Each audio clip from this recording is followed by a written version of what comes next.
Good morning to all students. आशा करती हूँ आप सभी अच्छे होंगे, कुशल होंगे।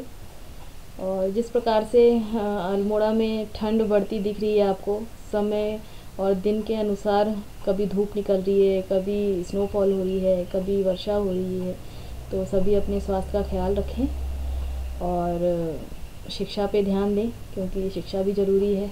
मौसम के अनुरूप थोड़ा सा समायोजन करना सीखें। तो आज हम पढ़ने वाले हैं टीचर एजुकेशन में यूजीसी। यूजीसी क्या है और इसके क्या कार्य हैं, यूजीसी की स्थापना कब हुई थी, किस लिए हुई थी, इसके बारे में आज हम अध्ययन करेंगे। तो इसकी जो प्रथम स्लाइड है, इसमें हमने यूजीसी के बारे में लिखा है। यूजीसी को हम विश्वविद्यालय अनुदान आयोग भी कहते हैं। विश्वविद्यालय अनुदान आयोग क्यों बनाया गया, कब बनाया गया, इसके बारे में हम पढ़ते हैं कि भारत सरकार ने विश्वविद्यालय को अनुदान अनुमोदित करने के लिए सन 1945 में एक विश्वविद्यालय अनुदान समिति का गठन किया था। यह समिति भारत सरकार द्वारा वित्त पोषित 3 केंद्रीय विश्वविद्यालयों बनारस, दिल्ली एवं अलीगढ़ को अनुदान अनुमोदित करने से संबंध रखती थी। स्वतंत्रता प्राप्ति के पश्चात विश्वविद्यालय शिक्षा में सुधार हेतु गठित प्रथम विश्वविद्यालय आयोग ने देश के सभी विश्वविद्यालयों को अनुदान अनुमोदित करने के लिए विश्वविद्यालय अनुदान आयोग गठित करने की सिफारिश की थी। फलस्वरूप भारत सरकार ने 28 दिसंबर को सन 1954 को विश्वविद्यालय अनुदान आयोग का गठन किया, जिसे सन 1956 में संसद के एक अधिनियम द्वारा पूर्ण स्वायत्ता शासित संस्था बना दिया गया।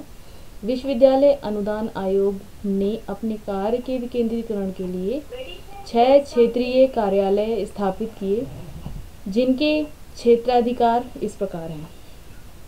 तो जो विश्वविद्यालय अनुदान आयोग है, इसके लिए जो बात की गई है यहाँ पे, या इसका गठन हुआ 1953 में और संसद के एक अधिनियम में पारित होने के लिए 1956 में इसकी बात कही गई है। जो विश्वविद्यालय अनुदान आयोग है यूजीसी,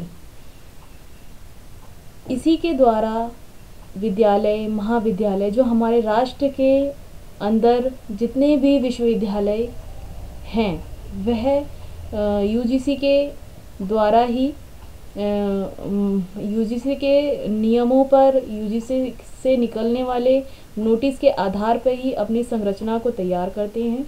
अपने शिक्षण और शिक्षक विद्यार्थी के लिए जो भी नियम और जो कानून बनाते हैं, वो यूजीसी के द्वारा ही निर्धारित किए जाते हैं।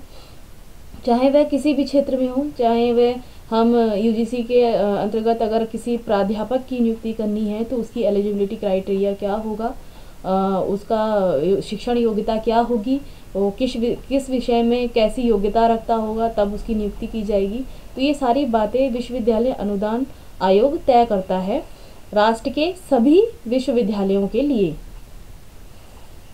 तो जो इसके क्षेत्राधिकार कार्यालय थे या क्षेत्रीय कार्यालय थे, वो हमारे 6 थे।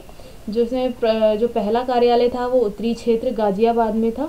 जम्मू एंड कश्मीर, हिमाचल प्रदेश, पंजाब, हरियाणा, उत्तराखंड और उत्तर प्रदेश में। और सेकंड हमारा था केंद्रीय क्षेत्र भोपाल के अंतर्गत जो हमारे स्थान थे वो थे मध्य प्रदेश, छत्तीसगढ़ और राजस्थान। सेकंड हमारा था पश्चिमी क्षेत्र पुणे, इसमें महाराष्ट्र, गुजरात और गोवा इन्वॉल्व थे। और जो फोर्थ हमारा था वो था दक्षिणी क्षेत्र, हैदराबाद, केरला, तमिलनाडु, आंध्र प्रदेश और कर्नाटका, ये इसके दक्षिण क्षेत्र में थे। और हम बात करते हैं पांचवे की। पूर्वीय क्षेत्र कोलकाता में जो संबद्ध थे वह थे पश्चिमी बंगाल, बिहार, झारखंड, उड़ीसा एवं सिक्किम। और जो छठा हमारा स्थान था वो था उत्तरी पूर्वी क्षेत्र, गुवाहाटी, असम, मणिपुर, नागालैंड, त्रिपुरा, मेघालय, अरुणाचल प्रदेश एवं मिजोरम। तो हमारे ये क्षेत्रीय कार्यालय थे जो अलग अलग स्थान पे अलग अलग राज्य में स्थापित थे, जो अपनी राज्य में स्थित होकर के अपने राज्य के कार्य अधिकारों का निर्वहन कर रहे हैं। जो हमारा नेक्स्ट है पॉइंट है इसमें यूजीसी का, तो ऑर्गेनाइजेशन ऑफ यूजीसी, विश्वविद्यालय अनुदान आयोग का संगठन।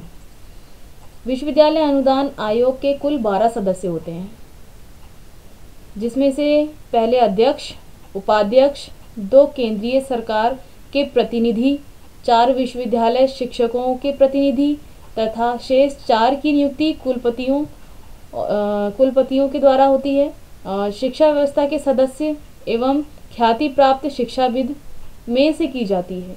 अध्यक्ष एवं उपाध्यक्ष आयोग के पूर्णकालिक सदस्य होते हैं, जिनकी नियुक्ति क्रमशः 5 वर्ष और 3 वर्ष के लिए की जाती है।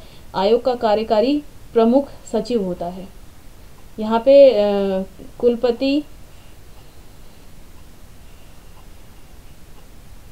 शेष 4 की नियुक्ति कुलपति के आधार पे होती है, जिसमें से कुलपति चाहे शिक्षा व्यवसाय के सदस्यों को रख सकता है, वह ख्याति प्राप्त शिक्षाविदों को रख सकता है। और रही बात यहाँ पे अध्यक्ष और उपाध्यक्ष की, वह उनका समय निर्धारित होता है, चाहे 3 वर्ष या 5 वर्ष के अंतराल में दूसरे अध्यक्ष और उपाध्यक्ष की वहाँ पे नियुक्ति होती है। जो इसका कार्य है, यूजीसी का कार्य फंक्शंस से ले सकते हैं हम, तो विश्वविद्यालय अनुदान आयोग का गठन विभिन्न विश्वविद्यालयों के अनुदान देने तथा उनमें समन्वय स्थापित करने और उनके स्तर के मानक तय करने हेतु किया गया था। यह संस्था केंद्र और राज्य सरकारों एवं उच्च शिक्षा की संस्थाओं को जोड़ने की महत्वपूर्ण कड़ी है। विश्वविद्यालय अनुदान आयोग के प्रमुख कार्य निम्नलिखित हैं।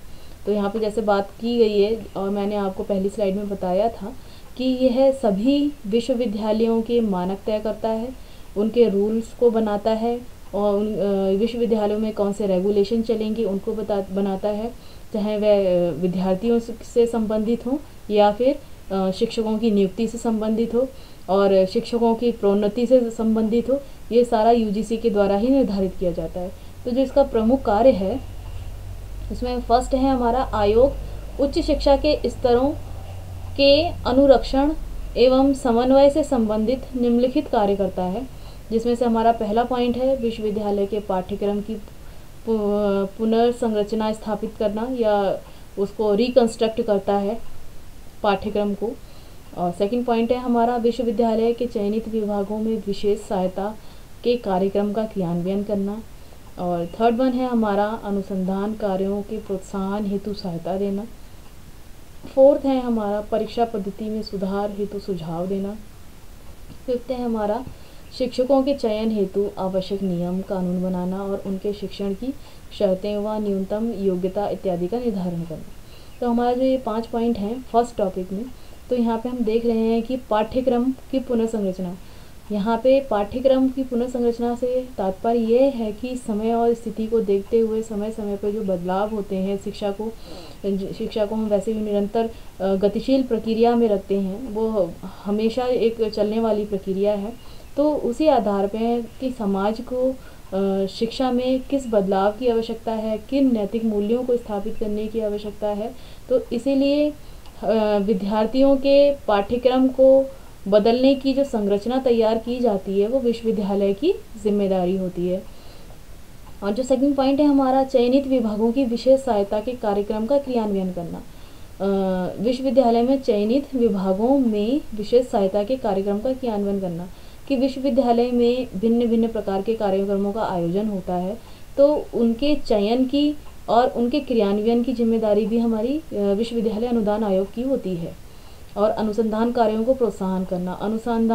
अनुसंधान के कार्य जो हैं वो सिर्फ एक ही क्षेत्र में नहीं है या एक ही हम ये नहीं कह सकते सिर्फ शिक्षा शास्त्र विषय में है। सभी विषय में अनुसंधान कार्य किए जाते हैं और सभी के अपने एक अलग स्तर से उस कार्य को बढ़ावा दिया जाता है और राष्ट्रीय स्तर पर इन कार्यों को भी किया जाता है, तो उसको प्रोत्साहन देने का कार्य भी यूजीसी का है। फिर है परीक्षा पद्धति में सुधार हेतु सुझाव। इवैल्यूएशन, जो परीक्षा पद्धति हमारी अभी तक चली आ रही है उसमें क्या सुधार होने चाहिए, क्या विद्यार्थियों का मूल्यांकन उनकी पुस्तकीय ज्ञान को एनालिसिस करके उनको पास कर देना, उनको ग्रेडिंग देना, ये एक उचित साधन है या नहीं, या फिर समाज की या वर्तमान की क्या आवश्यकता है, परीक्षा पद्धति में सुधार के लिए या परीक्षा में किस प्रकार के कार्यों का क्रियान्वयन करके हम विद्यार्थी के ज्ञान को जांच सकते हैं, तो यह भी यूजीसी का कार्य है। फिर लास्ट है शिक्षकों के चयन हेतु आवश्यक नियम कानून बनाना और शिक्षण की शर्तें व न्यूनतम योग्यता आदि तैयार करना, जो कि मैं आपको पहले बता चुकी हूँ कि किसी भी पद के लिए, चाहे वह असिस्टेंट प्रोफेसर हो या एसोसिएट प्रोफेसर हो या प्रोफेसर हो, तो उनकी एक मानक उनका निर्धारित होता है, उनके लिए एक नियम निर्धारित होते हैं कि वह अगर इस एलिजिबिलिटी को रखते हैं तो वह ही इस पद पे योग्य शिक्षक के रूप में अपना कार्य कर सकते हैं या अप्लाई कर सकते हैं। अब हमारा सेकंड पॉइंट है फंक्शंस में। तो विश्वविद्यालय अनुदान आयोग देश में उच्च शिक्षा के लिए कार्यरत सभी विश्वविद्यालयों में विज्ञान, सामाजिक विज्ञान, कला, पर्यावरण शिक्षा, अभियांत्रिकी और प्रौद्योगिकी विकास के लिए अनुदान देता है। अनुदान का यहाँ पे इससे यह मतलब है कि उच्च शिक्षा में कार्यरत सभी विश्वविद्यालयों में जो हमारे विश्वविद्यालय उच्च शिक्षा में विज्ञान हो, विषयों को लिया गया है यहाँ पे विज्ञान, सामाजिक विज्ञान, कला, पर्यावरण, अभियांत्रिकी एवं प्रौद्योगिकी विकास के लिए, इन सभी विषयों के विकास के लिए विश्वविद्यालय को धनराशि दी जाती है कि वह अपने विश्वविद्यालय में इन सभी कार्यों का या अनुसंधान कार्यों का गतिशील रूप से कार्य करने के लिए उन्हें एक धनराशि दी जाती है, जिससे कि वह अपने विश्वविद्यालय में नई और नवीनीकरण जो तकनीकी क्षेत्र हैं और जो विकास हो रहा है उसका समावेशन करते हुए इन क्षेत्रों को आगे बढ़ाएं। तो जो यूजीसी है वो यूजीसी सिर्फ विश्वविद्यालय को ही अनुदान नहीं देती है, विश्वविद्यालय को अनुदान देने के साथ साथ वह उन विद्यार्थियों को भी प्रोत्साहित करती है जो विद्यार्थी प्रतिभाशाली होते हैं, जो अपने विषय में एक अच्छा ज्ञान रखते हैं, अच्छी योग्यता रखते हैं और यूजीसी के द्वारा होने वाली परीक्षाओं में जो हम आज कह सकते हैं कि एनटीए नेट की बात कर रहे हैं, यहाँ पे यूजीसी के द्वारा ही पहले ये यूजीसी पहले इसका आयोजन करवाती थी, फिर सीबीएसई के पास चला गया था, फिर अभी एनटीए करवा रही है। तो लेकिन ये यूजीसी के थ्रू ही ये एग्ज़ाम ऑर्गेनाइज कराए जाते हैं। तो नेट की जो परीक्षा है वो उसमें भी क्राइटेरिया है कि किन विद्यार्थियों को वह पेपर भरने का वह अधिकारी है, और जो विद्यार्थी मेरिट में हाईएस्ट होता है और उसके अधिक मार्क्स होते हैं, अधिक परसेंटेज होते हैं, तो वो जेआरएफ क्वालिफाई होता है। तो उन विद्यार्थियों को भी अनुदान दिया जाता है कि वह प्रतिभाशाली हैं, उनकी शिक्षण योग्यता के आधार पर उनको पीएचडी करने के लिए 5 साल तक के लिए अनुदान दिया जाता है। तो वैसे विश्वविद्यालयों को भी दिया जाता है और विद्यार्थियों को भी दिया जाता है उनकी शिक्षण योग्यता के आधार पर, और उनको अपनी शिक्षा में आगे कुछ करने के लिए और अपने वर्तमान समय के साथ कदम मिलाते हुए उनको धनराशि दी जाती है। अब यहाँ नेक्स्ट पॉइंट की हम बात करते हैं। आयोग उच्च शिक्षा देने वाले महाविद्यालयों के विकास एवं संवर्धन के लिए निम्नलिखित कार्य करता है, जिसमें से प्रथम है हमारा विशेष सहायता देता है, और सेकंड है हमारा स्नातक और स्नातकोत्तर अध्ययन के विकास के लिए भी सहायता देता है, और थर्ड है हमारा स्वायत्त शासी महाविद्यालयों के विकास के हेतु भी सहायता देता है। तो यहाँ पे हमने 3 चीज़ों को पढ़ा है कि विशेष सहायता किसी भी क्षेत्र में हो सकती है, और यहाँ पे ग्रेजुएशन और पोस्ट ग्रेजुएशन के लिए भी सहायता प्रदान करता है की बात की है। फिर तीसरा हमारा है स्वायत्त शासी महाविद्यालय के विकास हेतु भी सहायता प्रदान करता है। और हमारा 4 पॉइंट है यहाँ पे, आयोग देश के सभी विश्वविद्यालयों एवं महाविद्यालयों के शिक्षकों को उनके शैक्षिक विकास के लिए संगोष्ठी, परिचर्चा, कार्यशाला आदि आयोजित करने के लिए अपने निर्धारित मानदंडों के अनुरूप आर्थिक सहायता देता है। यूजीसी के द्वारा, एमएचआरडी के द्वारा बहुत से कार्यशालाओं का और संगोष्ठियों का या परिचर्चाओं का आयोजन किया जाता है, जिसमें भिन्न भिन्न देशों के भी या जो अंतर्राष्ट्रीय स्तर पर कार्यशालाओं का आयोजन किया जाता है, तो उसमें भिन्न देशों के शिक्षाविद शामिल होते हैं और हमारे राष्ट्र के भी विभिन्न विश्वविद्यालय के शिक्षक शामिल होते हैं और उनके लिए ये कार्यशाला का आयोजन किया जाता है। लेकिन उनके लिए भी जो निर्धारित मानदंड हैं, जो रूल बनाए हैं उनके लिए, उसको वो पूर्ण करना चाहिए, तभी वह शिक्षक या कोई विद्यार्थी उसमें अपना रजिस्ट्रेशन कर सकता है और उस कार्यशाला में उपस्थित होकर के ज्ञानवर्धन कर सकता है। तो संगोष्ठी, कार्यशाला, परिचर्चा आदि के आयोजन के लिए भी जो हमारा यूजीसी है वो विश्वविद्यालयों को एक मानदंड निर्धारित करता है और आर्थिक सहायता भी देता है। तो इस प्रकार से हमने अभी यूजीसी का फंक्शन पढ़ा है। अब हम इसकी बात करते हैं। 5वें पॉइंट में आते हैं। उच्च शिक्षा प्राप्त कर रहे छात्रों के लिए आयोग अनेक कल्याणकारी योजनाओं की सुविधा प्रदान करता है। छात्रों को शोध छात्रवृत्तियाँ, फेलोशिप प्रदान करता है तथा विकलांग छात्रों को भी विशेष सहायता प्रदान करता है। यहाँ पे यही बात आ गई जो मैंने आपको बताया कि जो विद्यार्थी योग्य हैं, जिनकी जो बौद्धिक स्तर बहुत अच्छा है, जो यूजीसी से निकलने वाले परीक्षाओं में उत्तीर्ण होते हैं और हाईएस्ट मार्किंग में पहुंचते हैं, तो यूजीसी उनको भी छात्रवृत्ति प्रदान करता है, फेलोशिप देता है, जिससे वह विद्यार्थी अपनी शिक्षा को पूर्ण कर पाएँ। और ये जो यहाँ पे ये भी लिखा है कि विकलांग छात्रों के लिए भी विशेष सहायता है। तो विकलांग छात्रों के लिए भी और हमारे एससी कैंडिडेट होते हैं या ओबीसी के कैंडिडेट होते हैं, तो सभी को ही यहाँ पे अनुदान या फेलोशिप कह सकते हैं, छात्रवृत्ति कह सकते हैं, दी जाती है। लेकिन वह विद्यार्थी इस योग्य होना चाहिए। जो हमारा 6 पॉइंट है वो है आयोग अंतर्राष्ट्रीय स्तर पर उच्च शिक्षा से संबंधित विभिन्न देशों के मध्य परस्पर सहयोग और द्विपक्षीय विनिमय कार्यक्रमों के लिए भी संयुक्त संगोष्ठी, यात्राएं, फेलोशिप आदि के लिए अनुदान देकर सहायता करता है। तो यहाँ पे हमने ये बात कर ली है कि यूजीसी के जो हमारे कार्य हैं वे हमारे सभी विश्वविद्यालयों के लिए समान हैं और विश्वविद्यालय में होने वाले सभी पूरे राष्ट्र में जितने भी विश्वविद्यालय हैं उनमें जो भी कार्य योजना बनती है या कार्यों का निर्धारण होता है, मानक तय होते हैं, पाठ्यक्रम निश्चित होता है, वह सारे कार्य एक विश्वविद्यालय अपने ही कहते हैं अपनी ही क्षमताओं का प्रयोग कर नहीं करता। साथ ही वह यूजीसी के द्वारा जो नियम हैं, मानक हैं, निर्धारित किए गए हैं, उसी के आधार पर वह उन सभी का निर्धारण करता है और इस कार्य को आगे बढ़ाता है।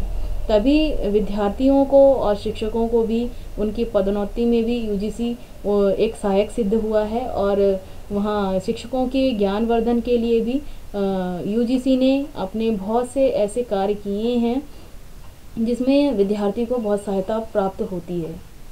तो यूजीसी सभी विश्वविद्यालयों के लिए महत्वपूर्ण पक्ष है कि विश्वविद्यालय को जो कंट्रोल करके रखता है और सभी विश्वविद्यालयों में जो भी नियम और जो भी रिक्रूटमेंट आते हैं या विद्यार्थियों के एडमिशन होते हैं, उनकी भी एक कार्य योजना होती है जो विश्वविद्यालय अनुदान आयोग निर्धारित करता है। इसी तरह के हम वीडियो आगे देखेंगे। धन्यवाद। आपके लिए ये यूजीसी का जो पैटर्न आज मैंने आपको बताया है आपके लिए उपयोगी सिद्ध होगा और यही आशा करती हूँ कि आप सभी इस वीडियो को देखें।